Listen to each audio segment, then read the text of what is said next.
Wayfinder is a new third-person loot-based action RPG set in the world of Evanor, where high fantasy blends seamlessly with steampunk technology.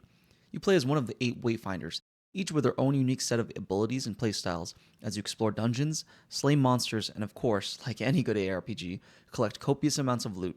And you can do it all with 2 of your friends. But what if you don't have any friends to play with? See, Wayfinder is marketed specifically as a co-op ARPG, but could you still enjoy the game as a completely solo experience? I'm here to find out. If you guys want more videos like this, please like and subscribe. Let's get started.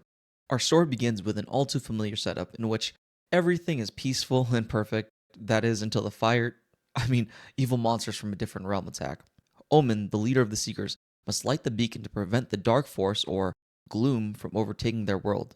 But in order to buy some time to allow Omen to complete the process, you and your fellow heroes valiantly sacrifice yourselves, fighting till the bitter end. And hooray! Omen was successful, and luckily for you, they were able to bring you back to life. But in classic game design fashion, where in order for the player character to have a backstory where they are in fact this powerful hero, but you can't actually have them be that powerful in game, otherwise it would just trivialize the content and prevent the slow trickle tutorialization for the purpose of slowly introducing abilities and mechanics as to not overwhelm the player. You have amnesia. Yeah, it might be a little cliche, but it does serve a purpose. When you first start the game, I was pretty shocked to see that there were only 3 different characters to choose from, as I thought a game in this type of genre, and especially a co-op focused one, would have a larger cast of characters or classes. And it does, but the remaining characters, or as this game calls them, Wayfinders, are unlocked later on as your journey unfolds. In fact, unlocking and playing different Wayfinders is an encouraged mechanic of the game, but we'll go more in depth on that later. For now, I chose Silo, the long-range, crowd control focused class. The game begins, unsurprisingly, with a tutorial, which, honestly, as far as tutorials go, I'd give this one a passing grade. It's not too long and concisely explains the mechanics of the game.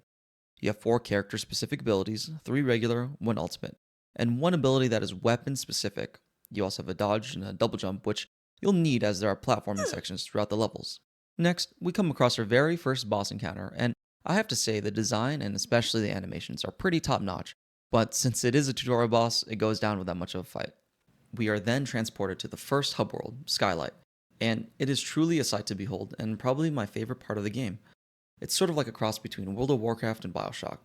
We speak to Omen, and she informs us what happened while we were away.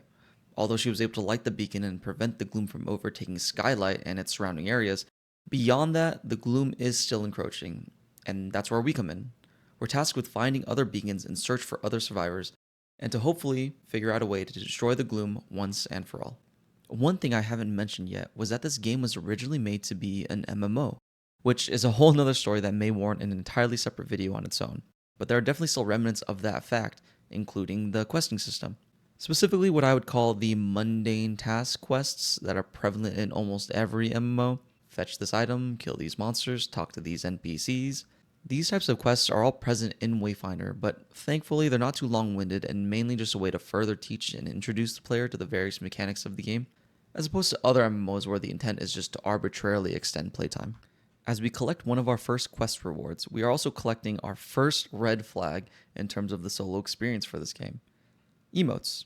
While I have nothing against emotes and they can be fun to use every now and then, they're mainly a vehicle for co-op interaction, and the fact that it is a reward may be a worrying sign as a solo player, as the loot that we acquire may feel even less rewarding as opposed to playing in a group, since we have less use for those types of rewards.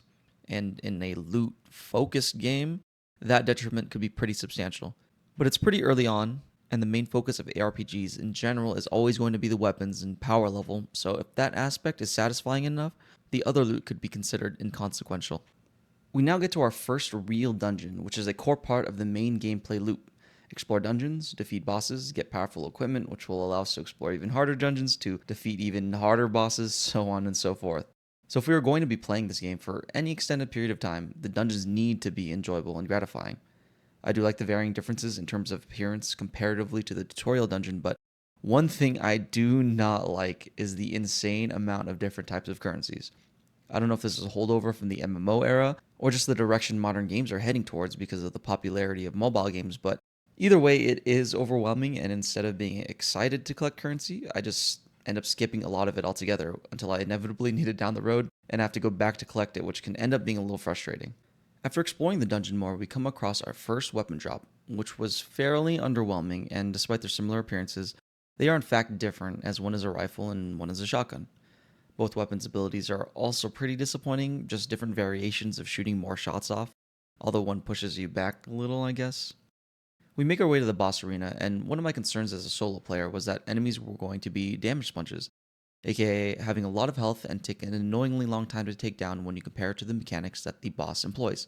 For example, minor enemies only have one or two attack patterns and thus should take a relatively short amount of time to dispatch, whereas a boss will have multiple attack patterns as well as gameplay mechanics to keep the fight interesting. But if the boss has so much HP without having a ton of gameplay elements, the fight will then become a repetitive slog, which I see a lot when you play co-op focused games solo. But I was pleasantly surprised as they seem to have nailed down the balance between the two, at least for now. An unknown shadowy figure calls out to us, and we head back to Skylight. We are now introduced to the equipment attachment system, Echoes, where you can power up your weapons and armor by equipping Echoes, which provides an assortment of different bonuses like crit rate or weapon power, which you can tailor to your playstyle or class. We are also introduced to the fast travel system, which will become extremely useful, as you'll come to find out in just a second, as there is an overworld beyond Skylight. And here is where you can really see the MMO elements take shape. And to be honest, I think it's quite nice and shows how you can take parts of a failed project, revamp it, and turn it into something that not only fits, but enhances the gameplay of a completely separate game, and all with something that could have easily just been tossed aside. So I applaud the developers for that. We explored the overworld a bit, finish up a side quest, and we start an expedition, which you can consider a longer dungeon, which can have different events, mechanics, and puzzles, as opposed to hunts where it's mostly just focused on fighting monsters.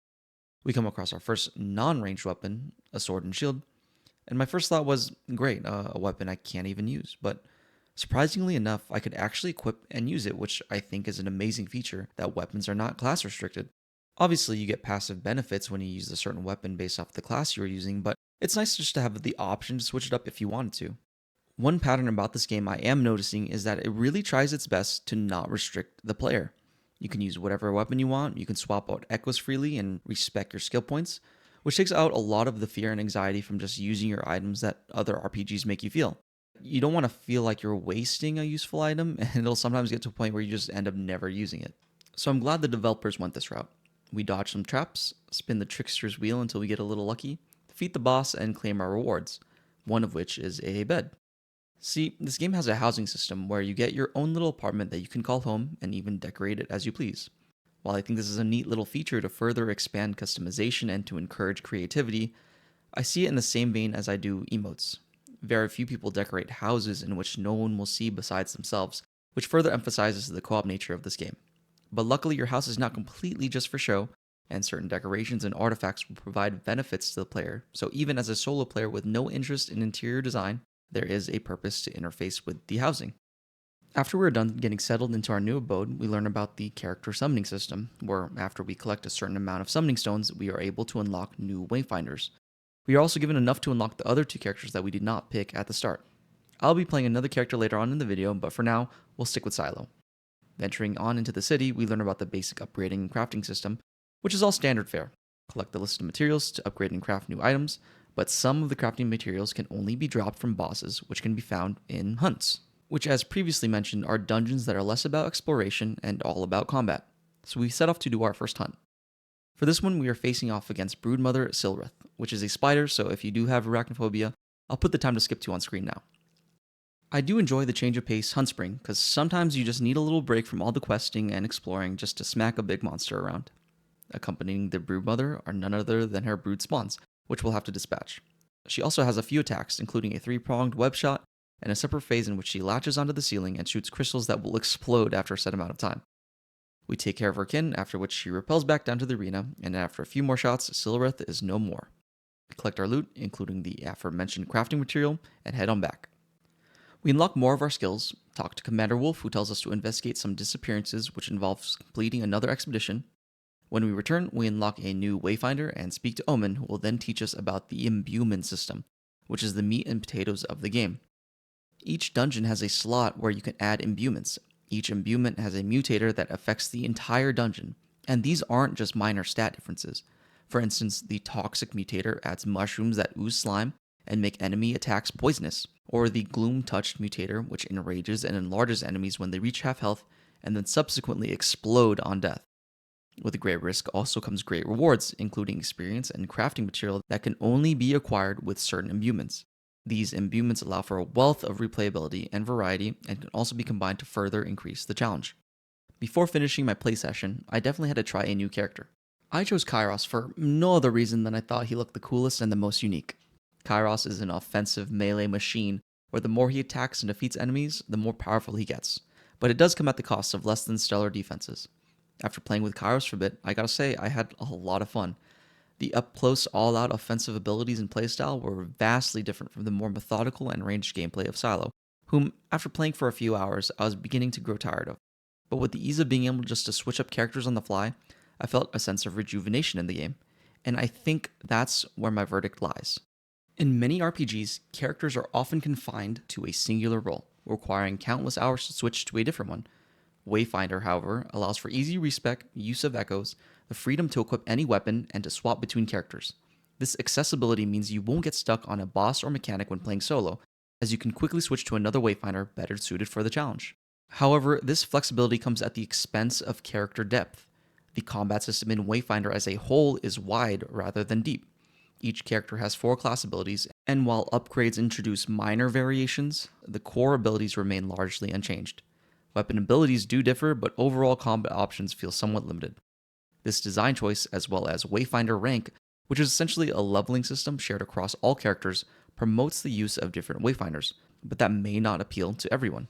Overall, Wayfinder provides satisfying gameplay to those looking for a more casual or varied ARPG experience. The never-ending chase for better and better loot, and the imbuement dungeon system that makes every run feel unique will keep players engaged and coming back for more. But to those who prefer a more intricate system where you can control every aspect and detail of your character, you may find yourself feeling a bit unsatisfied. Ultimately, with certain rewards and systems in place, Wayfinder is undoubtedly made with co-op in mind. And if you have the chance to play with some friends or are willing to play with other people online, I highly recommend doing so. But Wayfinder can still be thoroughly enjoyed by those playing completely solo. Thank you so much for watching, and if you enjoyed the video, it would mean the world to me if you could like and subscribe. Bye!